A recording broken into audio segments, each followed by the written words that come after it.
Indeed, I mean, simplification is one of the hot topics that is being debated also here in Brussels.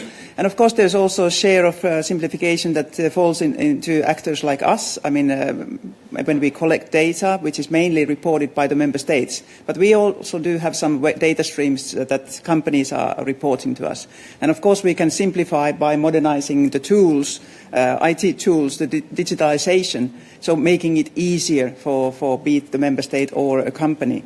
But then, of course, I mean, and maybe we can also identify some cases where there's same data is asked under different legislation, and that is our role to identify those and then propose that we can at least reuse the data that is already submitted to us previously. So this kind of simplification, I think, is only positive, and indeed, I mean, it's in our interest as well to save the effort and the cost of these administrative procedures.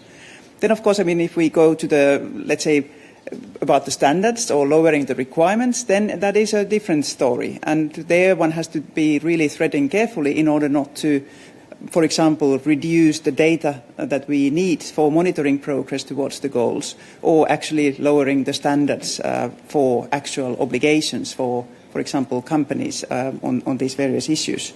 But that is indeed for the policymakers and decision makers. But yes, we acknowledge that there's also a share for us on this simplification effort. Thank you. Thank you, Executive Director.